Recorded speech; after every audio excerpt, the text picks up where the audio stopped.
Economics is haunted by more fallacies than any other study known to man. This is no accident.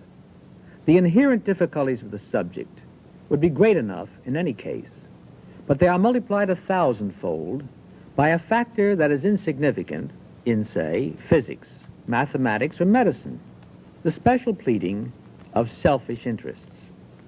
While every group has certain economic interests, identical with those of all groups, every group has also to those of all other groups.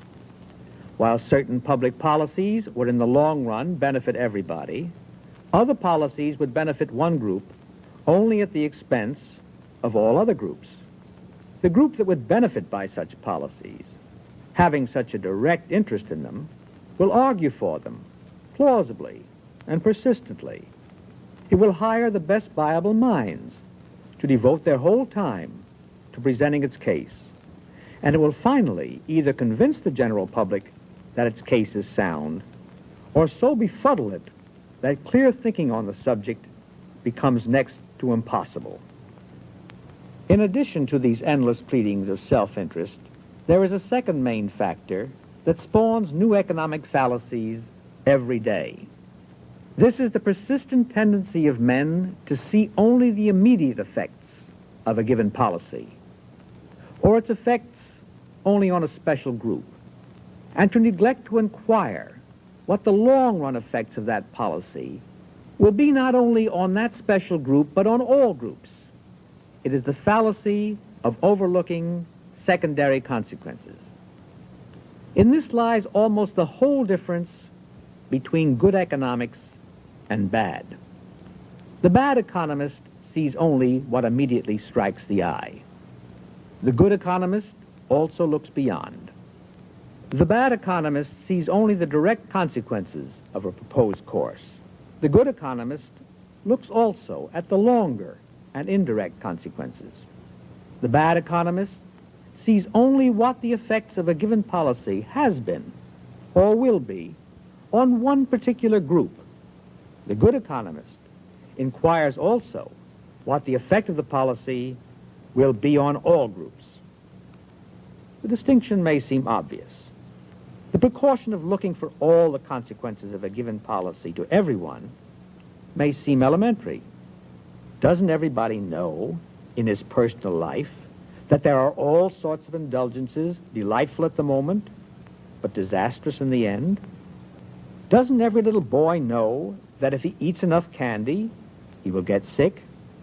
Doesn't the fellow who gets drunk know that he will wake up next morning with a ghastly stomach and a horrible head?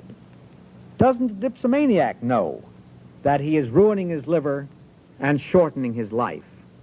Doesn't the Don Juan know that he is letting himself in for every sort of risk, from blackmail to disease? Finally, to bring it to the economic, though still personal realm, do not the idler and the spendthrift know, even in the midst of their glorious fling, that they are heading for a future of debt and poverty? Yet when we enter the field of public economics, these elementary truths are ignored. There are men regarded today as brilliant economists who deprecate saving and recommend squandering on a national scale as the way of economic salvation. And when anyone points to what the consequences of these policies will be in the long run, they reply flippantly, as might the prodigal son of a warning father, "In the long run, we are all dead." And such shallow wisecracks pass as devastating epigrams and the ripest wisdom. But the tragedy is that, on the contrary, we are already suffering the long-run consequences of the policies of the remote or recent past. Today is already the tomorrow which the bad economist yesterday urged us to ignore. The long-run consequences of some economic policies may become evident in a few months. Others may not become evident for several years. Still others may not become evident for decades. But in every case, those long-run consequences are contained in the policy As surely as the hen was in the egg, the flower in the seed. It is often sadly remarked that the bad economists present their errors to the public better than the good economists present their truths. It is often complained that demagogues can be more plausible in putting forward economic nonsense from the platform than the honest men who try to show what is wrong with it. But the basic reason for this ought not to be mysterious. The reason is that the demagogues and bad economists are presenting half-truths.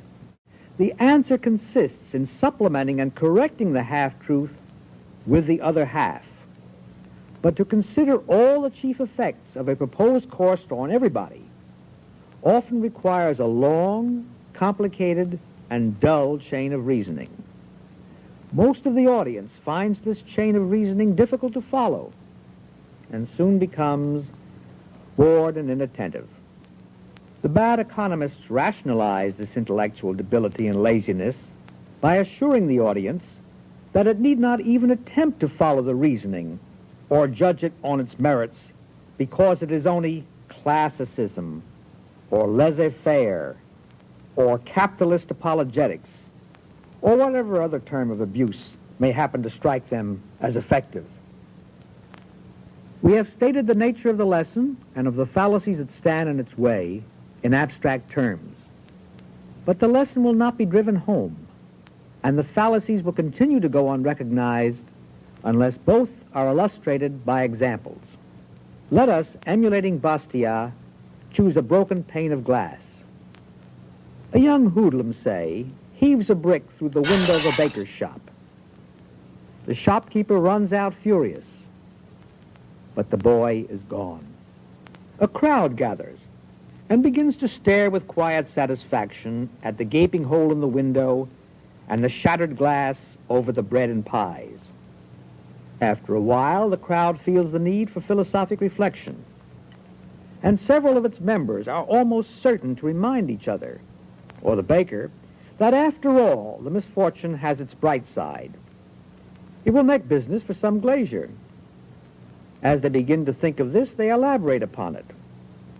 How much does a new plate glass window cost? $100? That will be quite a sum. After all, if windows were never broken, what would happen to the glass business? Then, of course, the thing is endless. The glazier will have $100 more to spend with other merchants. And these, in turn, will have $100 more to spend with still other merchants. And so ad infinitum. The smashed window will go on providing money and employment in ever-widening circles.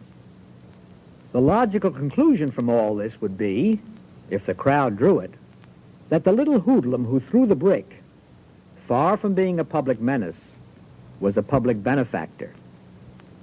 Now let us take another look. The crowd is at least right in its first conclusion. This little act of vandalism will in the first instance mean more business for some glazier. The glazier will be no more unhappy to learn of the incident than an undertaker to learn of a death. But the shopkeeper will be out $100 that he was planning to spend for a new suit. Because he has had to replace a window, he will have to go without the suit, or some equivalent need or luxury. Instead of having a window and $100, he now has merely a window. Or, as he was planning to buy the suit that very afternoon, instead of having both a window and a suit, he must be content with the window and no suit. If we think of him as a part of the community has lost a new suit that might otherwise have come into being.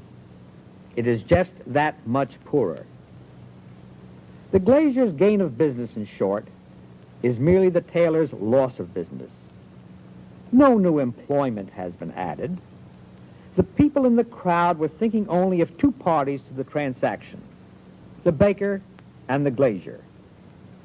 They had forgotten the potential third party involved, the tailor.